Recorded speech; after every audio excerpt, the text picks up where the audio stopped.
l'arrêt de traitement par thiopurine des patients en rémission profonde et prolongée peut être envisagé chez les sujets jeunes.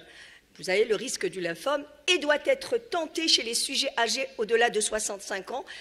J'ai en souvenir mes 6 patients qui ont dépassé 65 ans et j'ai voulu arrêter l'Immurel parce que je me dis c'est un âge, il peut faire aussi un risque de néoplasie en dehors de la maladie de la RCH ou de l'Immurel. Et là, sur 6 patients, j'ai eu que 2 qui sont encore en rémission, les autres, ils ont fait vraiment des poussées. Donc vraiment, faites attention aux pancolites. Et quand on arrête l'Immurel et qu'on voit qu'on est dans de bonnes conditions, bonne cicatrisation, longue rémission sous Immurel, là on peut arrêter l'Immurel dans ces conditions, mais toujours remettre le traitement d'entretien avec les 5 CASA. Je ne laisse pas un patient RCH avec 0 traitement, donc si j'arrête l'Immurel, je dois le mettre sous 5 CASA. On continue notre histoire et donc le patient la patiente était sous azatioprine, elle n'a pas arrêté bien sûr cette fois-ci, et malheureusement elle fait une forme chronique active. 1 an et demi plus tard, elle fait une rechute clinique et endoscopique. Elle était stressée parce que son fiancé l'a abandonnée. Finalement, il a découvert qu'elle avait la maladie et le stress, c'est aussi un motif de poussée malheureusement. Et du coup, quand un patient est sous Immurel, il fait une poussée, on va faire quoi? Eh bien, on va mettre de la biothérapie. On a mis de l'infliximab en combothérapie et ça marche, S0, S2, S6. Elle est en rémission clinique et en rémission endoscopique. Alors ici, elle vous dit, bon voilà, je suis sous combothérapie, j'ai dépassé 1 an et demi, je suis bien, est-ce qu'on peut arrêter l'Immurel dans la combothérapie? C'est-à-dire qu'on va désescalader le traitement. Et là, il n'y a pas beaucoup de littérature par rapport à ça. Plus de travaux dans la maladie de Crohn, mais ou alors dans la rectocolite hémorragique, ce petit travail français qui montre qu'il faut faire de la combothérapie au-delà de 9 mois pour avoir un meilleur bénéfice par rapport à la désescalade. Et que dit le consensus? Il dit que quand on a fait une combothérapie de 2 ans, infliximab ou adalimumab avec Immurel, au bout de 2 ans, le risque, il diminue. On peut arrêter l'Immurel. Par contre, il est plus facile d'arrêter l'Immurel dans la maladie de Crohn intraluminale que dans la rectocolite hémorragique. Il dit que le taux de récidive est plus important dans la RCH. Donc vraiment, prudence, prudence avec la rectocolite hémorragique. Il est donc recommandé d'associer un traitement immunosuppresseur à l'infliximab pendant au moins 1 année jusqu'à l'obtention d'une rémission prolongée, clinique et endoscopique avant d'envisager l'arrêt de l'immunosuppresseur et toujours avec les règles et les recommandations dont on a parlé, c'est-à-dire la rémission endoscopique. Alors on a arrêté l'azatioprine, la malade va bien. Maintenant on ne sait plus, une petite jeune fille, elle a 32 ans, elle est en rémission depuis 8 ans et elle vous dit c'est bon, je veux partir au Canada, je suis informaticienne, j'ai un travail et le Rémi4, je ne peux pas l'emmener avec moi. Comment je dois faire? Vous me désescaladez, ça fait 8 ans que je suis en rémission. Ça, c'est le quotidien ces dernières années de nos jeunes. Et alors, peut-on arrêter l'anti-TNF? Cette fois-ci, il est en monothérapie. Eh bien, le travail belge très intéressant qui s'est intéressé à cette question pour voir quand est-ce qu'on peut arrêter l'anti-TNF quand le malade va bien. Dans cette étude Taxit, ils disent qu'attention, il faut vérifier le taux résiduel de l'infliximab, c'est-à-dire voir s'il est en taux thérapeutique qui est de 3 à 7. Et là, on remarque que quand le taux il est bien, eh bien ça marche. On peut désescalader, c'est-à-dire que si on est en optimisation, on peut diminuer la dose et si on est en 5 mg, on peut tenter la désescalade.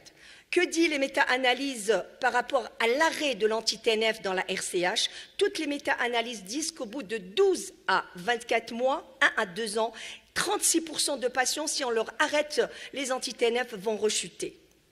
Et quand on analyse et on essaie de voir quels sont ces patients qui ont rechuté, les facteurs prédictifs, eh bien, on va voir que la rémission endoscopique est toujours là. Que si le patient n'est pas en rémission endoscopique, eh bien, la rechute, elle va être plus importante. Donc, ne pas se contenter que de la rémission clinique. Il faut exiger la rémission endoscopique. Et vous l'avez vu, elle est quand même plus simple à diagnostiquer, plus simple à surveiller dans la rectocolite hémorragique.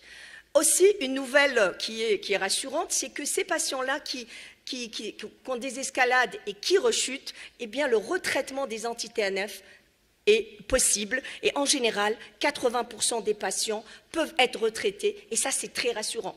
C'est le discours que j'ai tenu il n'y a pas longtemps à un jeune homme aussi qui est parti en famille au Canada et qui me dit comment je vais faire. Je lui dis ça fait quand même 5 ans, donc on l'a arrêté de notre hôpital du jour. Il est parti pour le moment, tout va bien, on est à 9 mois, mais je l'ai quand même mis au 5-ASA.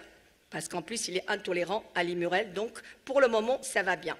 Alors, pour finir, il faut savoir que le risque global de rechute après arrêt d'un anti-TNF dans la rectocolite, il est globalement de 40%, qu'une désescalade de l'infliximab peut être proposée chez des patients qui ont des taux élevés, taux résiduels, que le retraitement par thiopurine ou anti-TNF est efficace dans la grande majorité des cas, et que dans les situations où vous arrêtez tous ces traitements, il ne faut jamais laisser les malades sans 5-ASA, et donc 5-ASA systématique. Bien entendu, une fois qu'on a arrêté que le traitement, on a désescaladé ou arrêté le traitement, ça ne veut pas dire que le patient, bye-bye, il ne revient pas voir son médecin. Il faut lui dire que c'est très important, le tight control, contrôle serré, parce que la cible est toujours la rémission et que maintenant qu'il n'a plus de traitement, il faut vraiment être plus sérieux dans les contrôles, surtout la première année, suivi clinique, biologique. Bien sûr, la calprotectine, si elle était disponible, ça serait une très bonne alternative aux endoscopies, mais on peut se contenter d'une coloscopie courte, rectosigmoïdoscopie, pour voir si déjà il y a une amorce de réponse. Mais la calprotectine est vraiment, le taux va s'élever 3 mois avant la poussée. Donc tous les travaux ont montré que c'était très prédicteur de poussée. Le rythme de la surveillance, bien entendu, il doit être serré et sérieux. En conclusion, on dira que avant de décider de parler de désescalade thérapeutique dans cette situation de rectocolite hémorragique, il faut toujours peser le pour et le contre, c'est comme dans toutes les situations, savoir si c'est le bon moment, quel est le risque d'une rechute de la maladie chez ce patient et est-ce que la reprise du traitement est-elle possible sans risque et avec la même efficacité? Et donc je finis par vous dire 5-ASA dans la RCH, ne pas les arrêter, rassurez vos patients, c'est très bonne tolérance. Et tout va bien, et je vous remercie.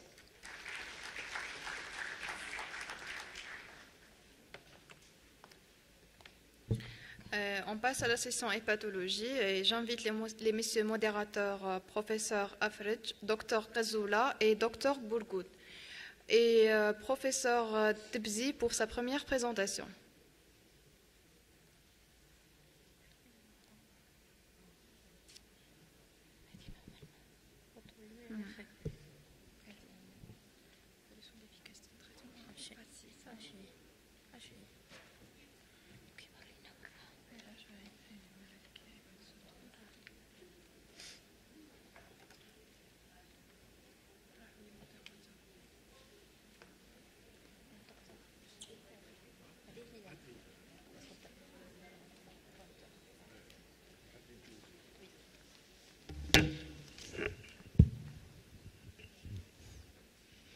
Bonjour, donc on continue sur notre lancée et on laisse la parole au professeur Debzi pour nous parler de l'évaluation de l'efficacité du traitement dans les hépatopathies dissimilitaires.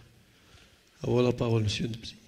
Merci, docteur Kezoula, chers amis, chers collègues.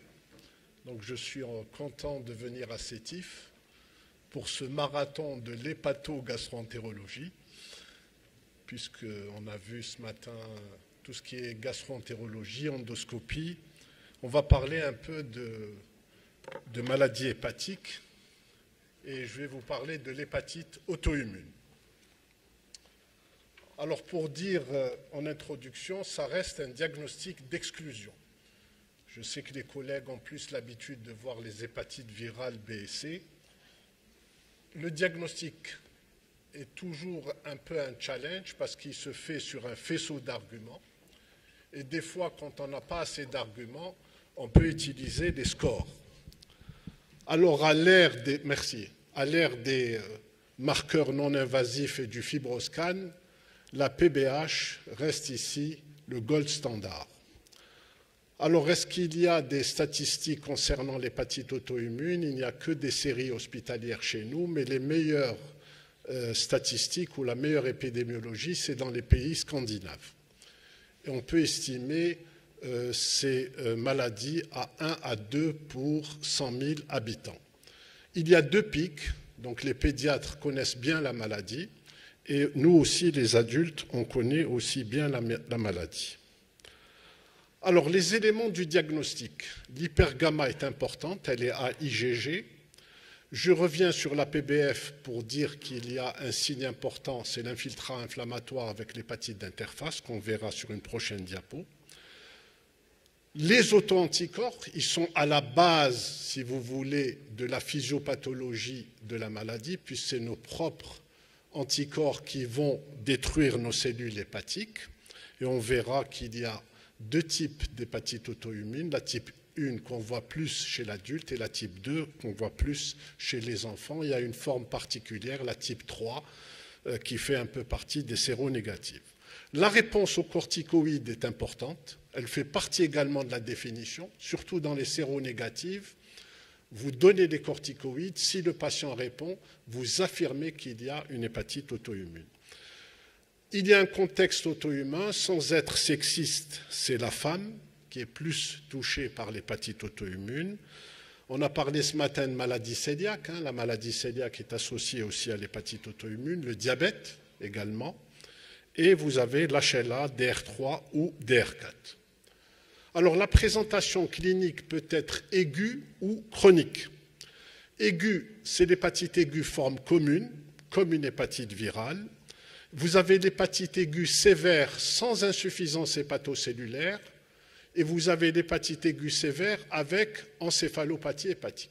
Ça constitue une urgence au traitement et on doit toujours évaluer la réponse pour voir si on doit lister le malade sur une liste de greffe hépatique.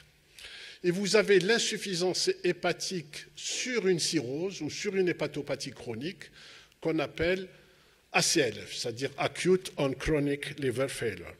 Dans les formes chroniques, nous avons l'hépatite chronique, la cirrhose compensée et la cirrhose décompensée. Donc voilà pour la présentation clinique.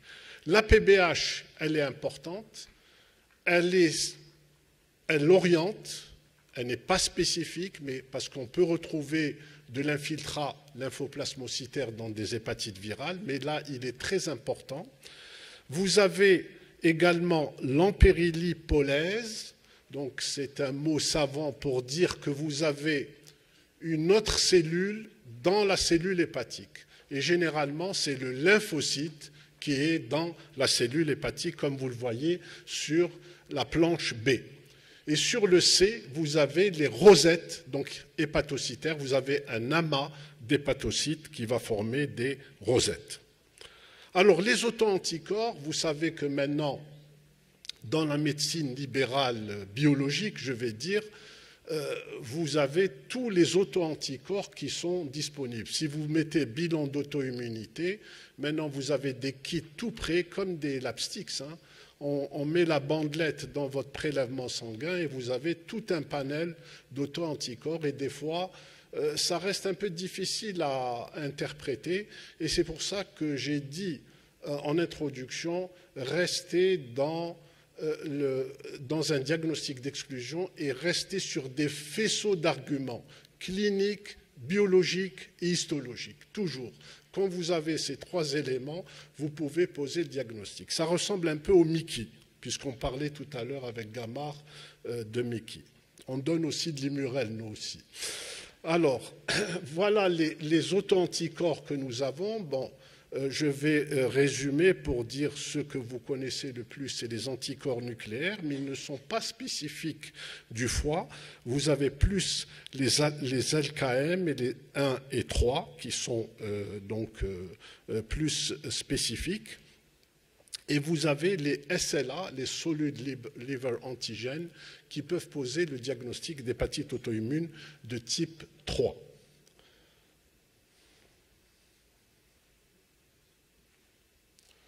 Alors, les auto-anticorps ne suffisent pas, je viens de le dire. Pourquoi? Parce que vous pouvez les retrouver dans les hépatites virales, vous pouvez les retrouver dans la NASH également. Donc vous voyez que, bien sûr, dans la CBP et aussi dans la cholangite sclérosante primitive. Donc on se méfie. Certains ont une bonne spécificité, surtout beaucoup plus les LKM et les SLA, mais d'autres en plus de la sensibilité que de la spécificité. Alors, quels sont les types d'HAI? Vous avez des HAI de type 1, quand vous avez les anticorps antinucléaires et les antimuscles lisses, c'est 80% des cas. C'est une maladie généralement progressive. Les auto-immunes de type 2, c'est avec les LKM 1 et 3.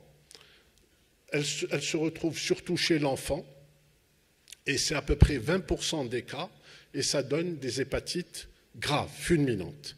Et vous avez des auto-immunes de type 3, c'est là où on demande en deuxième option les Solid Liver Antigen, les SLA. Elles sont similaires au type 1, sauf qu'elles sont plus difficiles à traiter. Le diagnostic différentiel, deux choses importantes. Donc bien sûr, vous devez éliminer toutes les autres hépatopathies, mais surtout celles qui chevauchent, parce que vous serez obligé de donner les deux traitements. Celles qui chevauchent, c'est surtout donc la CBP et la cholangite sclérosante primitive. Vous trouvez deux critères de chaque maladie. Une motion particulière pour les hépatites médicamenteuses, parce que l'hépatite médicamenteuse peut entraîner une auto-immunité. Et donc vous retrouvez des auto-anticorps, et des fois il faut faire le diagnostic différentiel entre une auto-immune vraie et une auto-immune induite par les médicaments. C'est simple, c'est la réponse aux corticoïdes. Dans la médicamenteuse, il n'y aura pas de rechute, sauf si vous donnez le médicament. Par contre, dans l'auto-immune, elle est caractérisée par les rechutes. Alors, les scores sont importants, surtout dans les formes séro-négatives. Vous avez le nouveau score qui est simplifié, également, qu'on peut utiliser. Et chez l'enfant, les scores marchent moins. Et comme il y a des chevauchements entre cholangite sclérosante et hépatite auto-immune, généralement chez l'enfant, on fait la bili-RM. On associe la bili-RM. Alors, la prise en charge thérapeutique, vous avez toujours entendu parler de traitement d'attaque et traitement d'entretien. C'est un traitement purement symptomatique. Donc, on va casser la poussée d'hépatite auto-immune avec les corticoïdes, et le traitement par l'Immurel, par l'azatioprine, permet l'épargne. Comment juger de la réponse thérapeutique?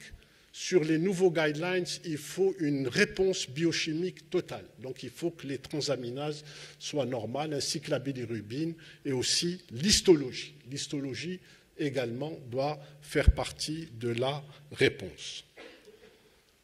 Les schémas thérapeutiques, vous avez deux schémas thérapeutiques, c'est corticoïdes plus azatioprine. Les Américains donnent 50 mg d'Immurel. Par contre, les Européens font à peu près comme dans les Mickey, ils donnent jusqu'à 2 mg par kilo et par jour d'azatioprine. Alors, les indications du traitement.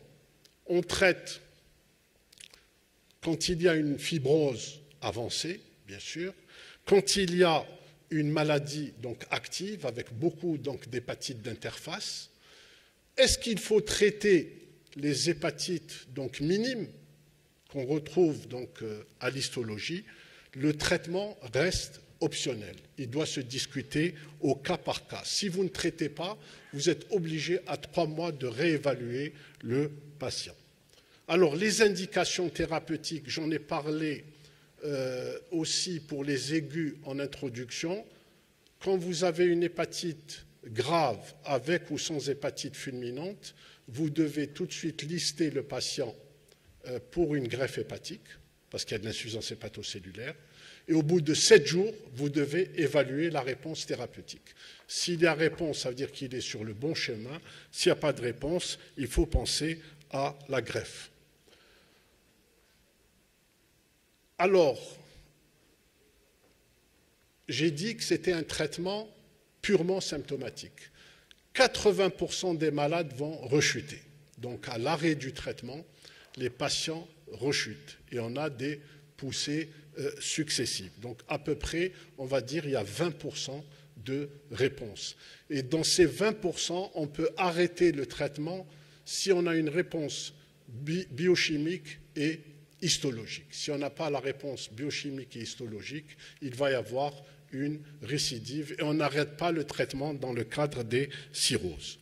Alors, les facteurs prédictifs de rechute, je viens d'en parler. Les facteurs prédictifs de rechute, c'est essentiellement l'histologie. C'est l'histologie. Pourquoi? Parce que vous pouvez avoir une réponse clinique et biologique, alors qu'à l'histologie, vous avez encore de l'hépatite d'interface. Donc c'est pour ça que l'histologie est importante dans l'arrêt du traitement. Alors, quand il y a une intolérance à l'azatioprine, donc où on peut utiliser, il y a encore des auteurs qui utilisent la 6-mercaptopurine, donc soit l'un ou l'autre, et généralement, c'est une indication au traitement de deuxième option, quand il y a une intolérance, c'est le mycophénolate mofétyle. Au début, on pensait que le MMF était considéré comme un traitement de deuxième intention. Finalement, il marche quand il y a une intolérance à l'azatioprine. Il fonctionne moins bien quand un patient ne répond pas. Maintenant, si j'ai un échec, qu'est-ce que je dois faire? Donc c'est la plaque suivante, c'est le traitement de troisième ligne. Vous avez une excellente review sur Journal of Hepatology. Alors vous avez le tacrolimus, la cyclosporine, infliximab, rituximab, méthotrexate, cyclophosphamide, everolimus. Aucun de ces traitements ne donne un résultat. C'est tous des case reports, donc ils se discutent en milieu spécialisé et au cas par cas. S'il y a un échec, surtout dans les aigus, ou surtout quand il y a de la cirrhose, il faut discuter la transplantation hépatique. Vous avez aussi cet excellent article qui rapporte l'expérience française sur différentes périodes, sur les patients greffés pour hépatite auto-immune.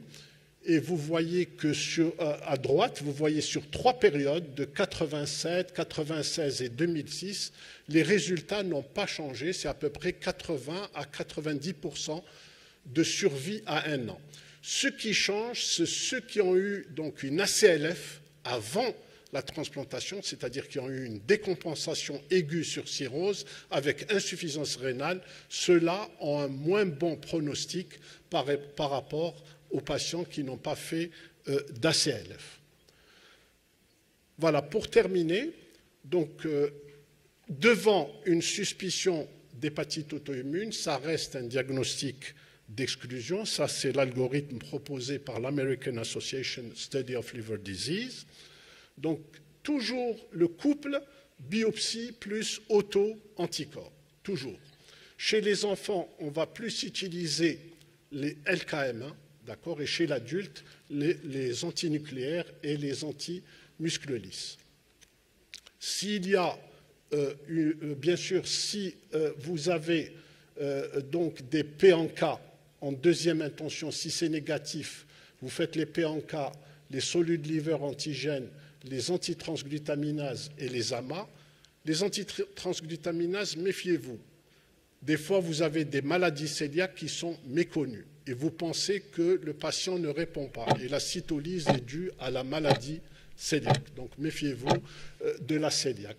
Donc, quand vous avez ceux-là sont négatifs, bien sûr, vous allez évoquer, bien sûr, le chevauchement hépatite auto-immune et cholangite sclérosante. Quand vous avez une atteinte des voies biliaires, vous allez penser plus à l'overlap avec la cholangite biliaire primitive et la cholangite sclérosante. Quand il y a de la graisse, vous pouvez avoir de l'auto-immune avec la NAFLD, ou bien s'il n'y a pas d'auto-immunité, c'est une NASH pure, et je vous remercie pour votre attention. Juste une minute. On invite professeur Chewi, notre maître de gastroentérologie, pour honorer notre professeur Debzi, le président du congrès. Ah, merci. Merci. Je sais. C'était une surprise. Oui.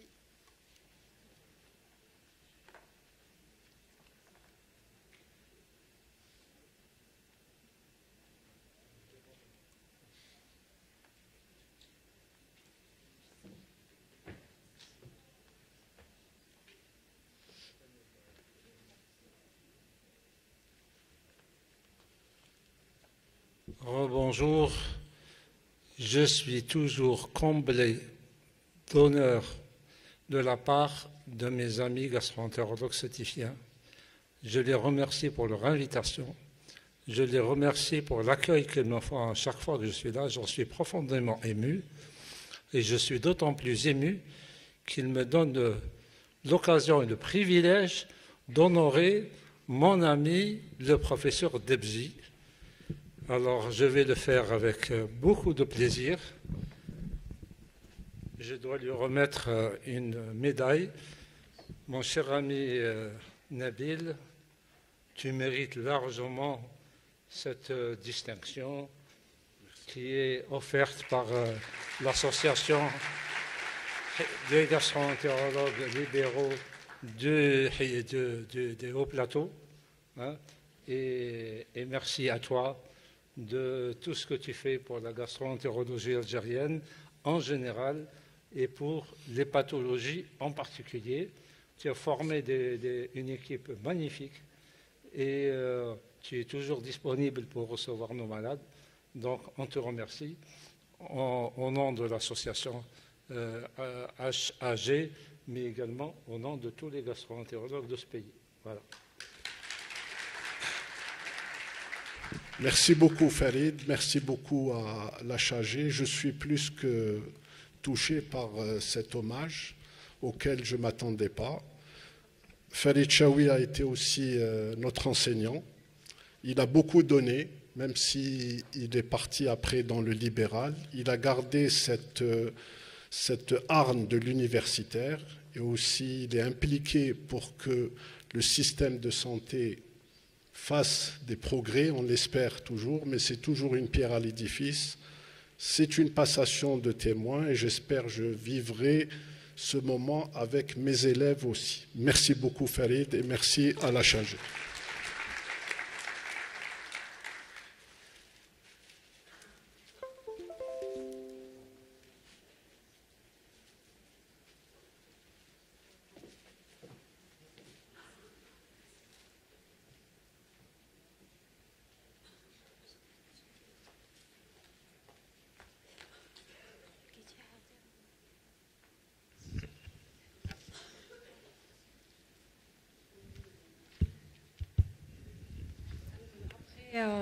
Après ce bel hommage et toutes ces émotions, inattendues aussi bien pour nous que pour le professeur Debzi, nous appelons le prochain orateur qui est le professeur Abdelmoun'im Mohamed Chami pour nous parler de la prise en charge nutritionnelle de la NASH.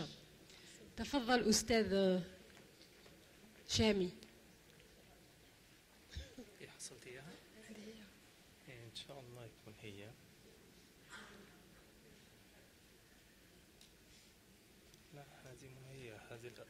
أخرج كاين ما فيش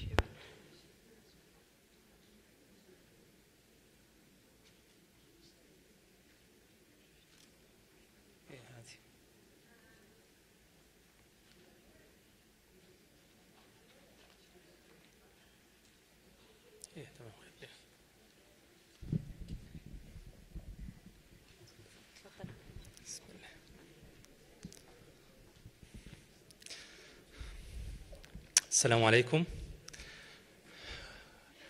Welcome again, but this time we will talk about the disease of the century.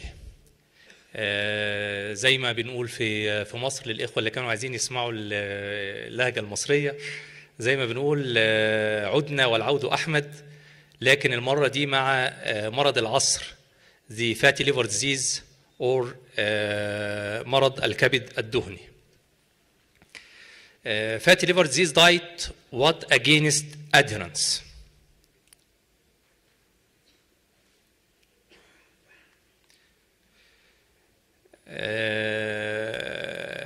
April month, this month, has the World Liver Day in 19th of April every year. And today we will talk about one of the most frequent disease that affect liver of all the world people. As you know, the fatty liver disease is A disease characterized by excess accumulation of fat in the liver, and as you know, the normal liver fat content is less than 5%. The fatty liver disease